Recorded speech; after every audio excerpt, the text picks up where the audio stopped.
Hello everyone, hope you all are doing well और स्वागत है आप सबका मूवी टॉकीज में।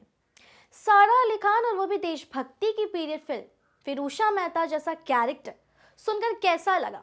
बेशक थोड़ा चौंके होंगे, बिल्कुल जब मैंने ए वतन मेरे वतन देखी तो मेरे भी एक्सप्रेशंस कुछ ऐसे ही थे। एक शानदार ऐतिहासिक कैरेक्टर को एक फिल्म के जरिए इतने हल्के अंदाज में पेश करना वाकई हैरान करने वाली बात है। इस फिल्म को करण जौहर ने प्रोड्यूस किया है। रोमांटिक फिल्में बनाने के लिए मशहूर करण जौहर इस बार आज़ादी की जंग से जुड़ी कहानी को पर्दे पर लाने का दम दिखाया है और इसकी डायरेक्शन कन्नन अय्यर ने की है। यही नहीं, ओटीटी पर बॉलीवुड की ज्यादातर बेहद कमजोर फिल्में ही रिलीज होती हैं। मेरे इस सोच को ए वतन मेरे वतन ने बदल दिया है। सारा अली खान के अलावा फिल्म में इमरान हाशमी, आनंद तिवारी, सचिन खेड़ेकर, अभय वर्मा और स्पर्श श्रीवास्तव लीड रोल में है। ए वतन मेरे वतन की कहानी आज़ादी की ऐसी स्वतंत्रता सेनानी के बारे में है जिनके बारे में बहुत कम लोग जानते हैं।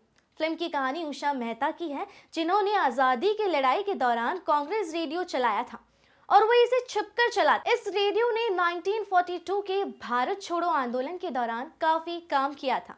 उषा मेहता को 1998 में पद्म विभूषण से नवाजा भी गया था और उनका निधन 11 अगस्त 2000 में हुआ था।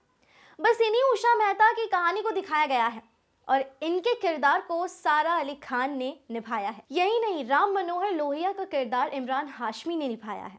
अब आप इस बात से अंदाजा लगा लीजिए कि इसकी कास्टिंग डायरेक्टर का विजन कितना खतरनाक रहा होगा।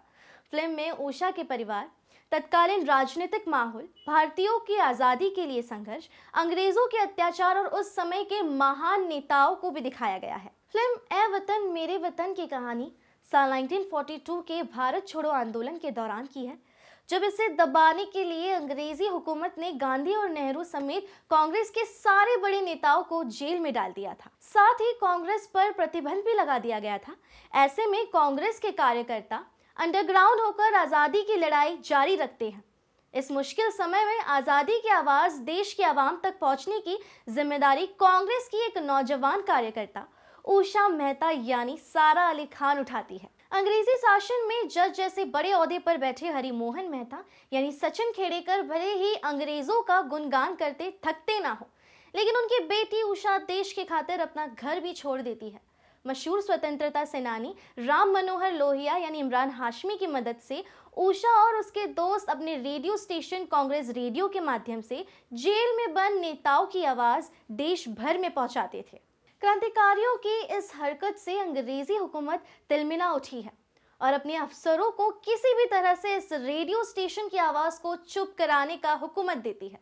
इससे आगे की कहानी में किसकी जीत होती है और भारत को अंग्रेजों से कैसे आज़ादी मिलती है, ये सब जानने के लिए आपको ए वतन मेरे वतन देखनी होगी। और बात करें एक्टिंग की, तो हमारी सारा ने उषा के किरदार को बखूबी अपने अंदर ढाला है और यकीन मानिए जब आप इनके किरदार को बड़े पर्दे पर देखेंगे आपकी आंखें खुली की खुली रह जाएंगी।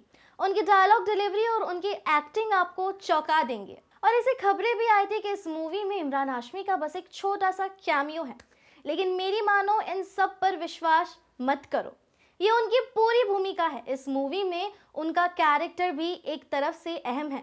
इमरान हाशमी ने महान स्वतंत्रता सेनानी डॉक्टर राम मनोहर लोहिया की भूमिका निभाई है और वह इसमें माहिर है। हम इमरान को गिरगिट कह सकते हैं जो किसी भी किरदार में घुस सकता है, उन्हें बस एक अच्छे मौके की जरूरत है। सचिन खेड़ेकर एक ऐसे किरदार निभाते हैं जिसे आप सबको देखकर नफरत होगी, लेकिन आप उनके अंदर के अभिनेता से नफरत नहीं कर सकते। अभय वर्मा, बेनेडिक्ट गैरेट, गोदान कुमार, एलेक्स ओनील और अन्य बाकी सारे कलाकारों ने भी अपने कैरेक्टर को अच्छी तरह से निभाया है। स्क्रीन प्ले की बात करें तो ए वतन मेरे वतन शुरुआत में थोड़ी धीमी है।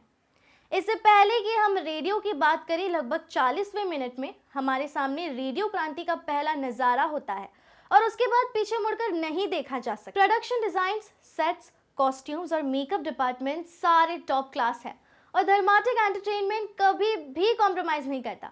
कन्नन अय्यर ने मूवी को दिखाते दिखाते बैठे हुए लोगों को ना सिर्फ मूवी दिखाई बल्कि वो पेन और वो स्ट्रगल महसूस भी करवाया है, उनका दर्द जिन्होंने अपनी जिंदगी देश के लिए कुर्बान की। और इस मूवी ने हमें असल कहानी और उषा मेहता के बारे में, उनके स्ट्रगल्स के बारे में बताया।